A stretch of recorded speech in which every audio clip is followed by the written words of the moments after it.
విగ్రహాలు. ఇంట్లో మనం దేవుడికి పూజ చేయాలి అని అనుకున్నప్పుడు ఆ భగవంతుని యొక్క ప్రతిమలు మనం వాడుతూ ఉంటాం. ఎందుకు వాడతామండి ఈ ప్రతిమలు? ఎదురుకుండా ఏ రకమైనటువంటి రూపము లేకపోతే మనం పూజ దేనికి చేస్తాం? అందుకే గతంలో మనం చాలాసార్లు చెప్పుకున్నాం చూడండి, నిరాకారమైనటువంటి బ్రహ్మకి పూజ లేదు, యజ్ఞయాగాది క్రతువులు లేవు.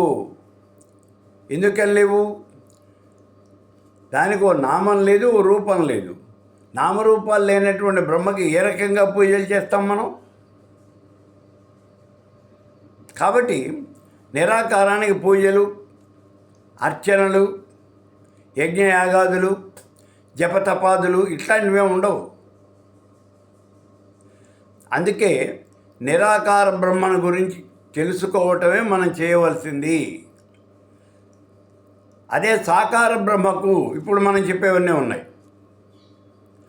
పూజలు, అర్చనలు, ఆరాధనలు, జపము, తపము, అభిషేకాలు, యజ్ఞయాగాది క్రతువులు ఇవన్నీ కూడా సాకార బ్రహ్మకు ఉన్నాయి, నిరాకార బ్రహ్మకి లేవు. ఇప్పుడు ఇక్కడ ఇంట్లో మనం అర్చన చేస్తున్నాము, దేవతార్చన ఉంది.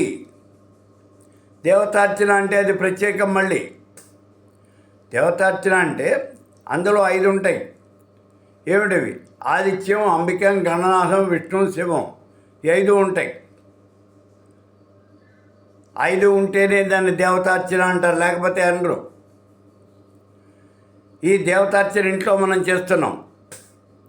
ఈ 5 విగ్రహాలు కూడా తెచ్చి మనం పెట్టుకుంటాం. విడిగేవి దొరుకుతాయి, వాటి రూపాలు బయట అమ్ముతారు.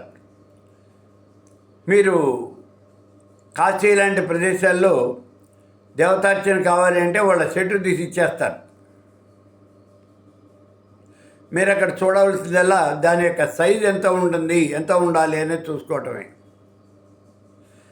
అంతేకాకుండా కొంతమంది ప్రత్యేకంగా దేవతామూర్తుల యొక్క విగ్రహాలు తెచ్చిపెట్టుకుంటారు పూజ చేయటానికి.